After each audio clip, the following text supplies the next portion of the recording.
Nick, thanks for coming on 10% True. It's great to see you.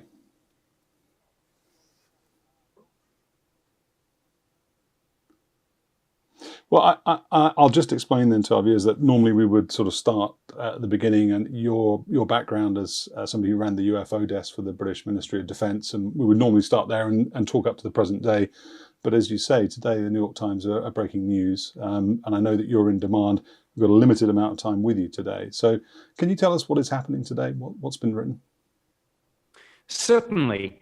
It's been known for some time that Director of National Intelligence in the US has been under a remit to do an intelligence assessment of the UFO phenomenon and to report that to the Senate Intelligence Committee and indeed to other committees in Congress. That report is due on or around June 25th. And what's just happened, I mean, literally as we are speaking, news is still breaking about this, but the New York Times has reported senior administration figures who have been briefed in advance on what this report is likely to say, have let some hints drop about what's in it. And what's in it is this. Number one, no definitive evidence of an extraterrestrial presence, but flipping that around, neither is that scenario ruled out.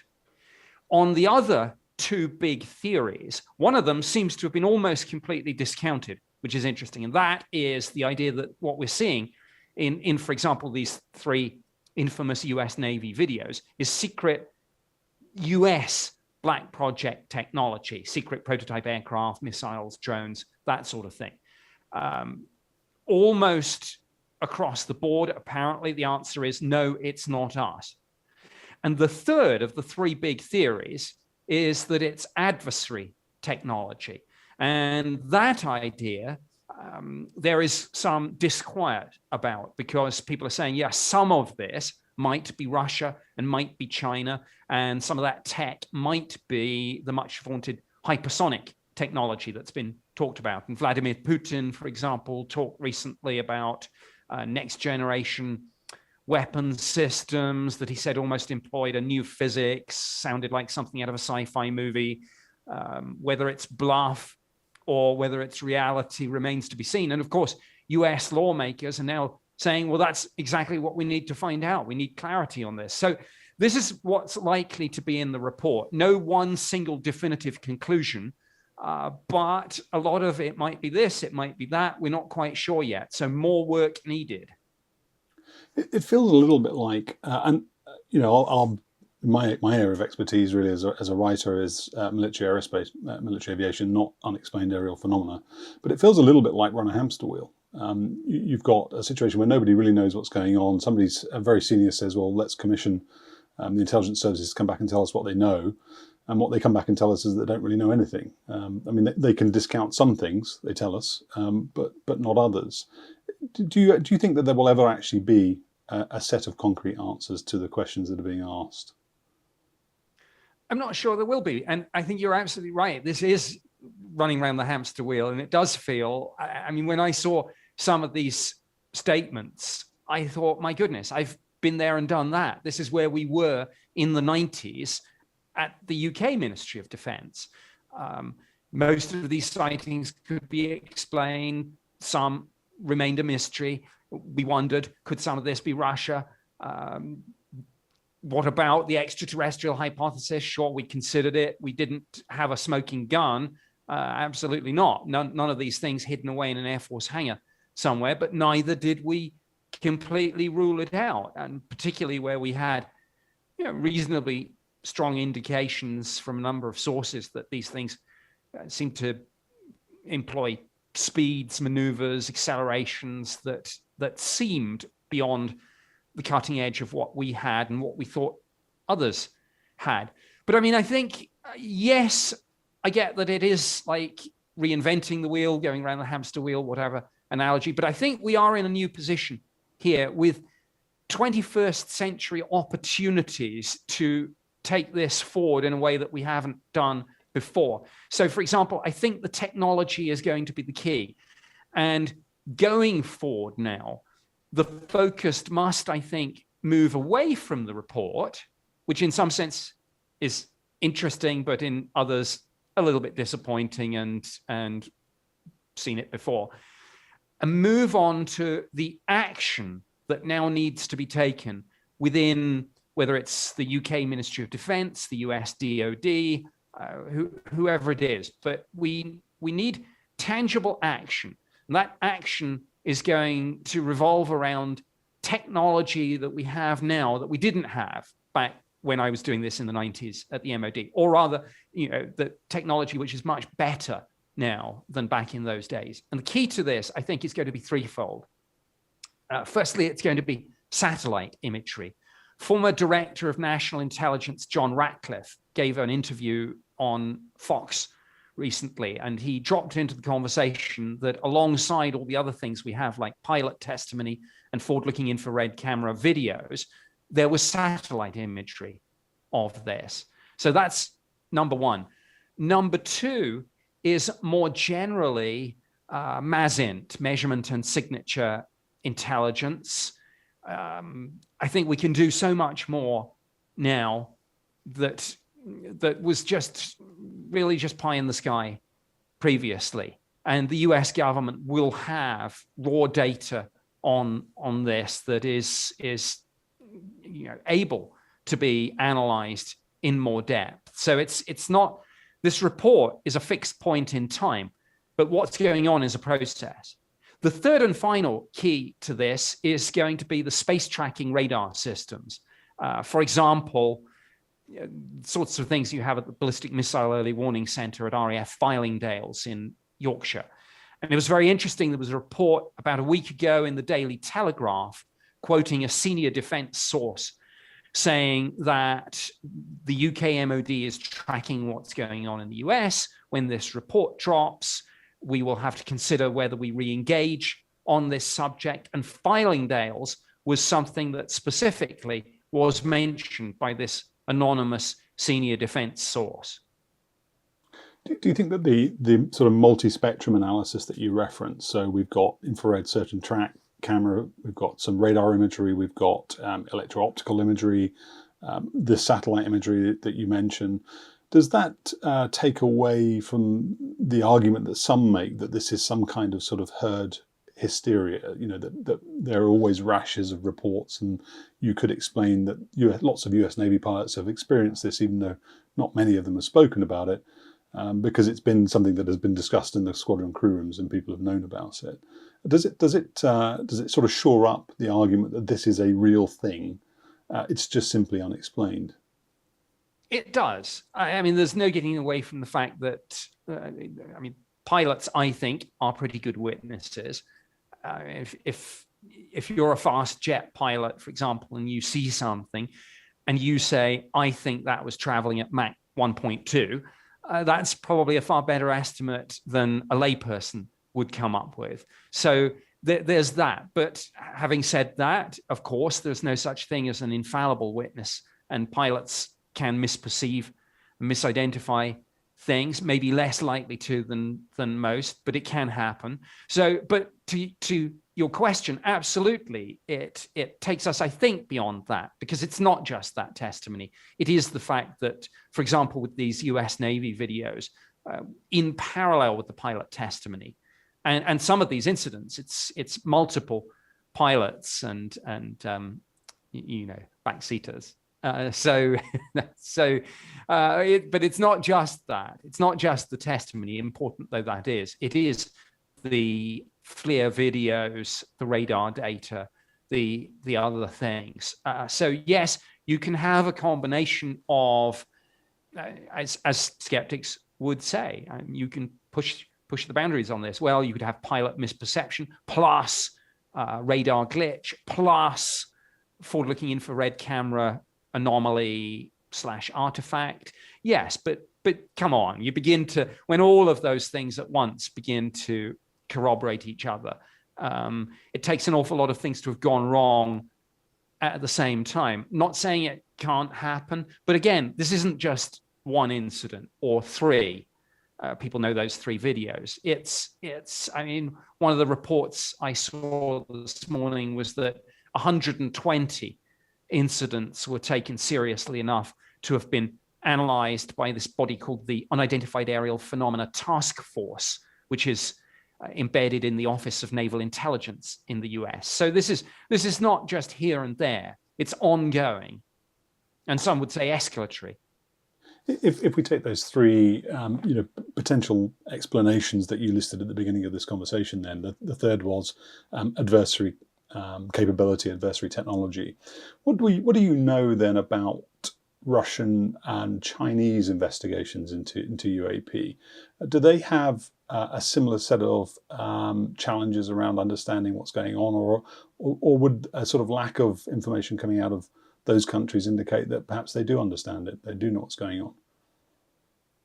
I don't really have sufficient visibility of the situation to answer that. I mean, I think for all sorts of reasons, political, cultural, linguistic, I don't have a good insight into what's going on in Russia and China with regard to UAP research. And I certainly don't have an insight into how the political leadership there and how military intelligence community views it. Actually, it's one of the big, I won't say completely unasked, but not asked enough questions is, how is all this playing out in Russia and China? Are they having their own sightings? Are they wondering, for example, could some of this be US or UK technology? One suspects that's exactly what's happening, but I don't know that for sure.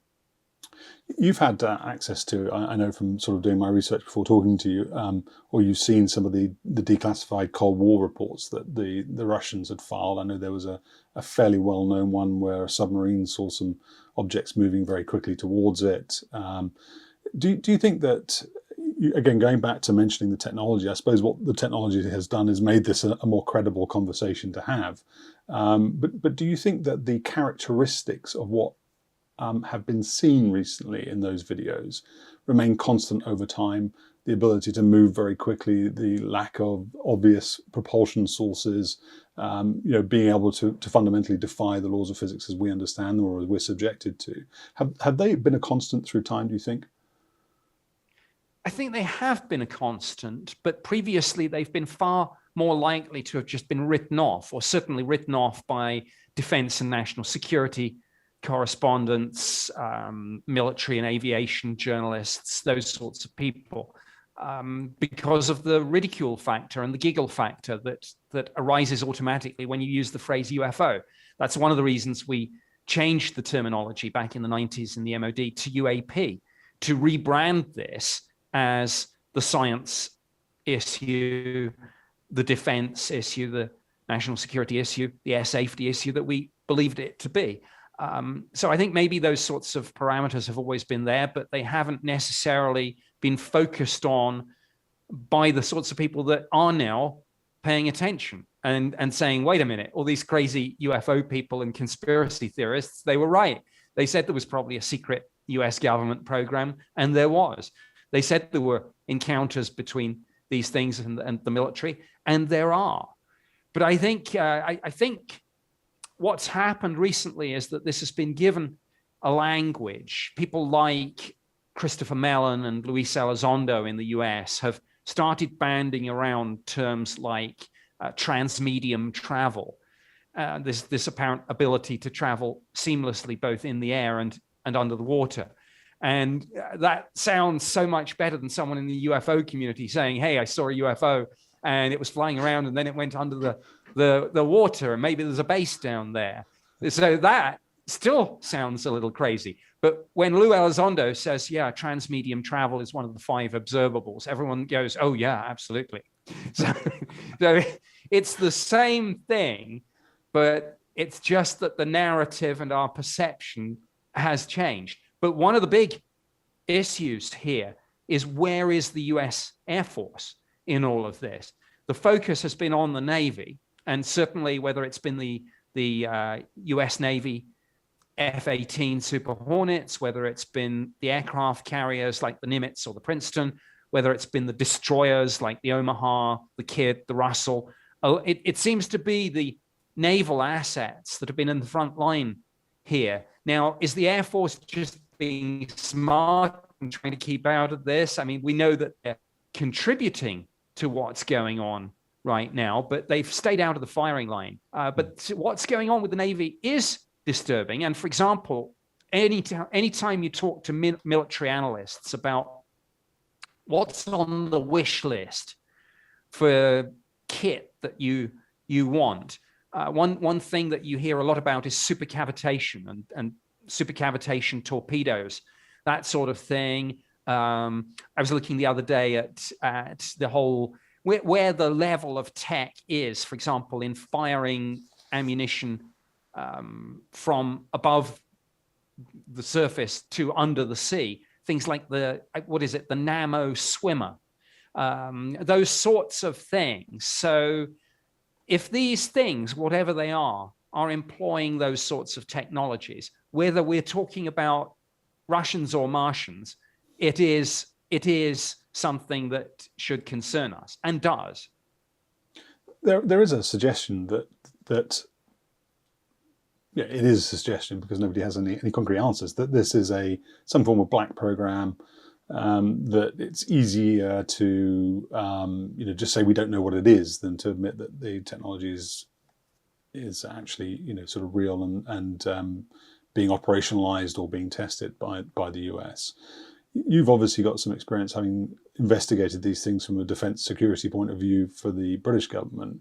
What is the likelihood that the people doing the investigation will actually have sufficient security clearance to know whether this is something that is being developed in the US or not?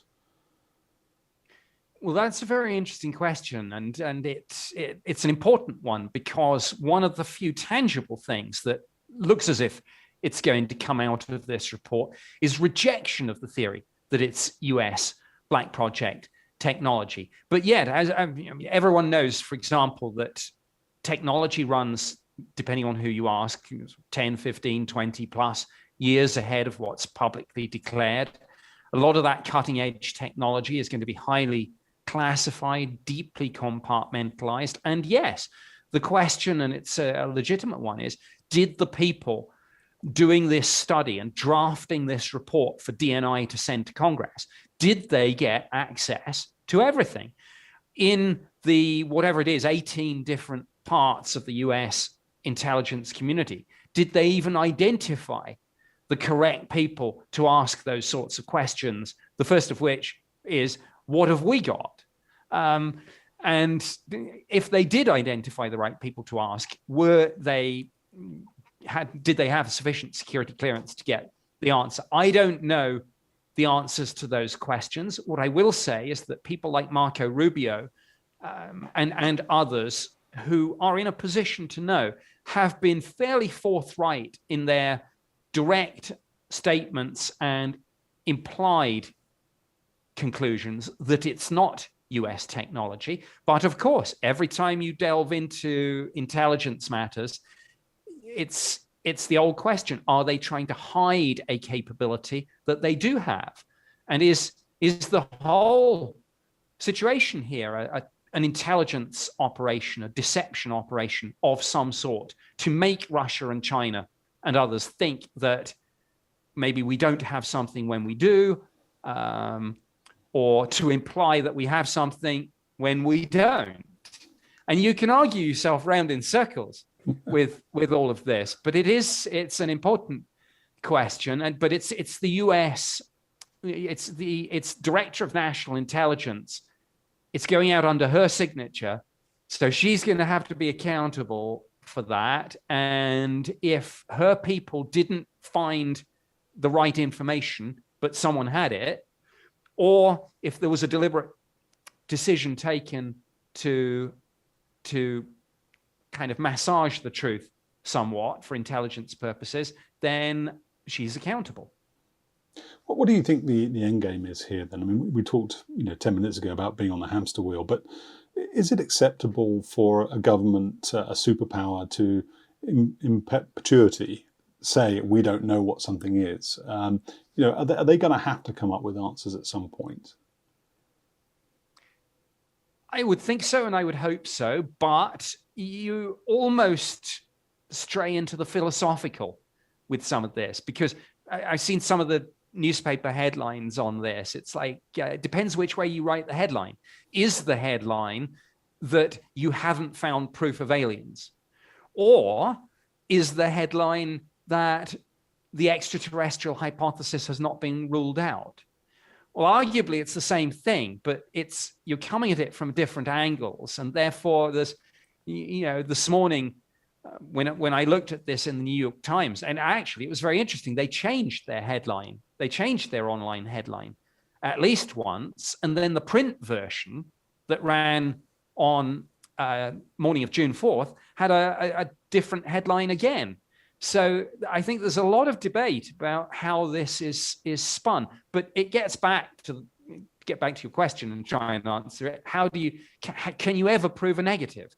Can you ever get to the point where you can say, I can categorically rule out extraterrestrial visitation? And I'm not sure you can, because one of the few really good assumptions you can make about extraterrestrial visitation is that for viable interstellar travel, their technology would be orders of magnitude above our own. So even with the best and most comprehensive satellite coverage, space tracking, radar coverage, et cetera, you could just almost say, and I'm being flippant, but the point stands, well, if you're dealing with aliens who would just deploy their cloaking device or negate our technology with some sort of shield or false spoofing technology, who's to say? So I think, I'm not sure you would ever get to the point where you would say, I can categorically prove there's no extraterrestrial presence, because you could always argue, well, they're just a step ahead of you or many steps ahead of you. It's a very interesting point, isn't it? Because a lot of people would laugh at the idea of a cloaking device or whatever. But if you think back to, I think they started experimenting with using lights on the leading edges of dive bombers in World War II that would make it very, very difficult to see them until they were, literally a mile or so away, by which time it was too late to hit them. And of course, since then, jamming technology, radio frequency manipulation, electro-optical manipulation, there's a bunch of technology. And as you said a minute ago, that came out of the defense establishment, which for many years was classified. So it's not such a ludicrous idea. One of the things that somebody said to me recently, I was talking to him, he's a sort of well-known test pilot, US test pilot, he said, as far as we know, the laws of physics are the same in space as they are here on Earth. And he is struggling to sort of believe some of these things around sort of 700G accelerations and so on and so forth.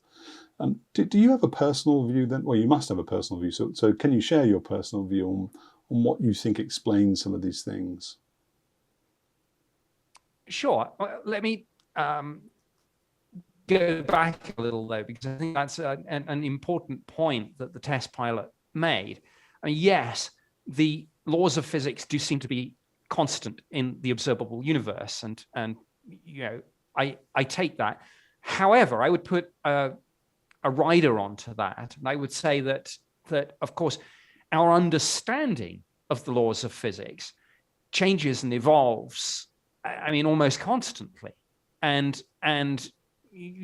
there is no such thing as, I suppose, at the moment, universally agreed upon interpretation.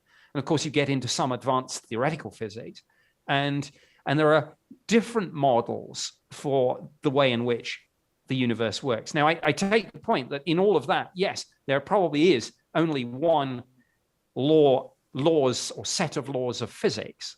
But as I say, our understanding of them is incomplete, and things that we currently believe to be impossible or highly improbable might actually downstream turn out to be possible. A good example of that might be the search for hidden dimensions, which a few years ago would have sounded like science fiction.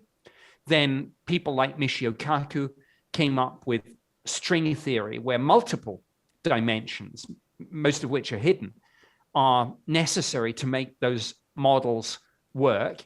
And now at the Large Hadron Collider, for example, they are actively looking for signs of those so-called hidden dimensions. So I get the point. I get the skepticism about 700G acceleration, but I wouldn't rule it out. I mean, maybe there are workarounds, even to maybe accelerating through the light barrier is impossible, but maybe there are workarounds in terms of all these sci-fi staples like warp drive and wormholes. And for anyone who thinks, well, nobody's working on that, oh yes, they are. And of course, one of the few bits of tangible paperwork we have about the ATIP program was a letter dated, I think, January 9th or January the 11th, 2018, from the Defense Intelligence Agency to Congress shortly after the New York Times broke the story of ATIP and the 3 US Navy videos. And they said, and we attach a list of studies undertaken under this program. And despite the cover letter trying to spin this as being about next generation aviation and aerospace threats and weapons threats to the US, the studies covered anti-gravity, invisibility, warp drive, wormholes, stargates, and the Drake equation, of course, the only purpose of which is to attempt to calculate how many communicable civilizations there might be in our galaxy. So where were the papers about Russia or China? They weren't there. So someone somewhere is working on this all the time. What do I think's going on personally? I don't know. Life out there, absolutely. And I think it's only a matter of time before we find it.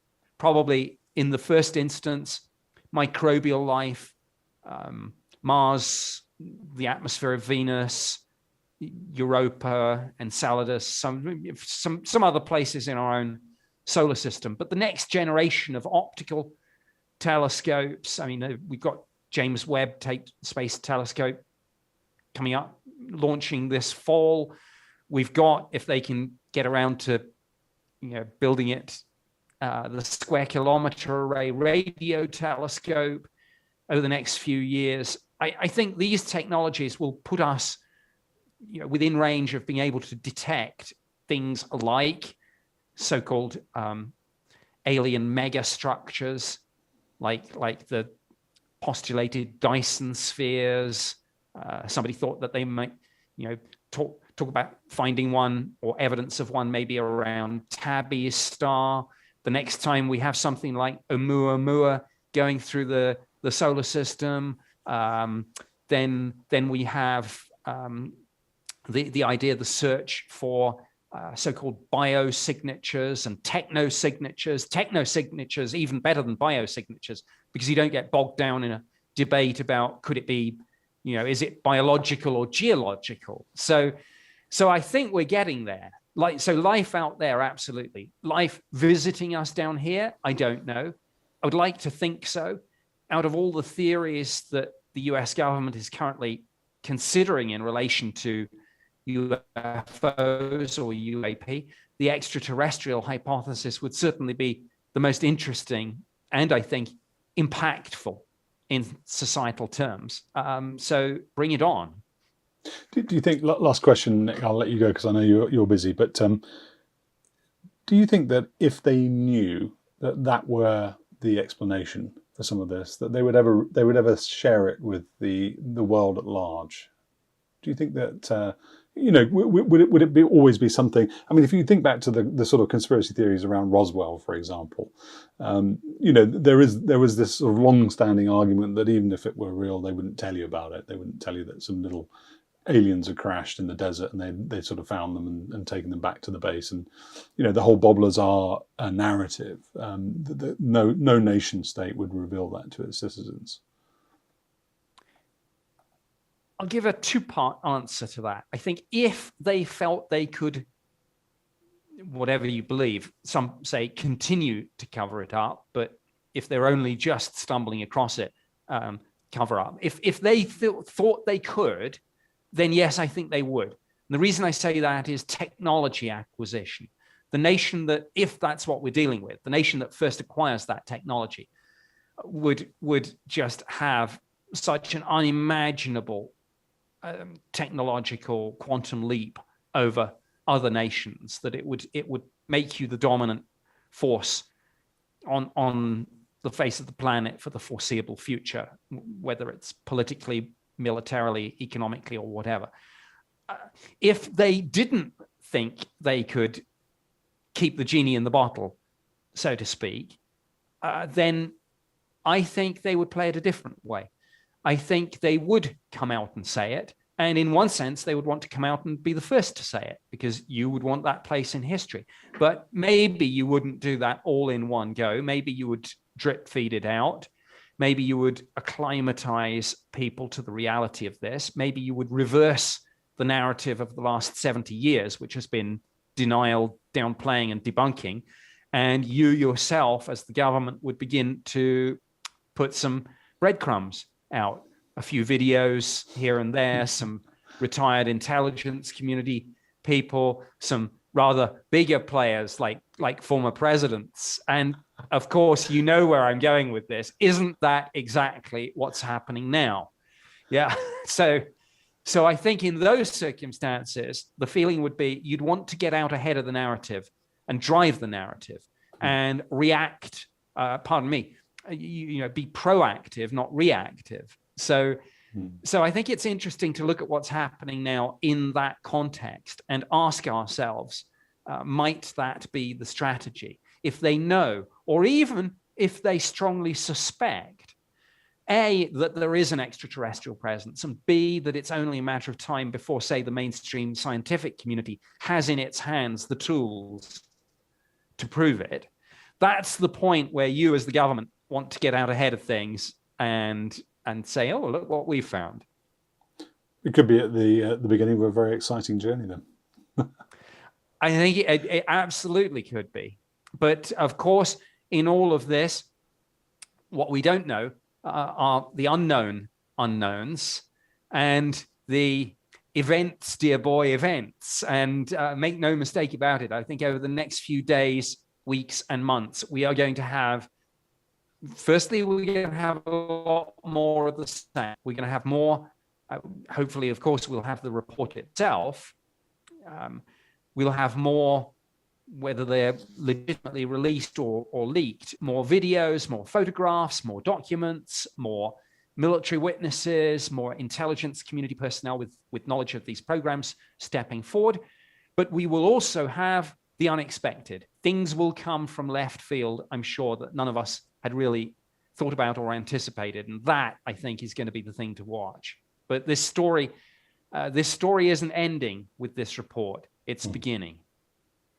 Well, Nick, I'll let you get off and start talking to the news networks. Really appreciate your time. It would be great to get you back on again to go back in history and talk about how you got into this line of work and your work with MOD. But really appreciate your time and thanks for sharing your insights with us.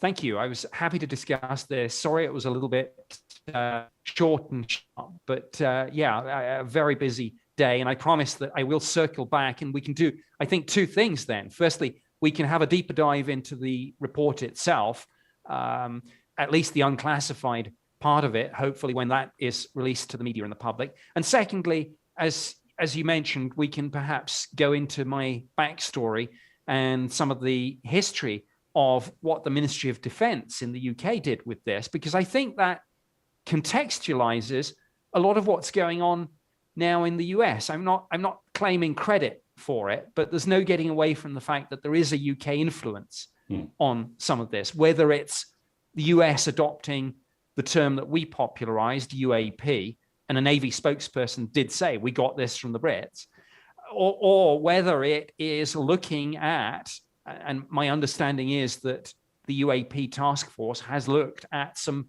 British cases. So let's see what, if anything, they have to say about that. So happy to circle back when we know a little more and cover some of the ground we didn't have time to cover today.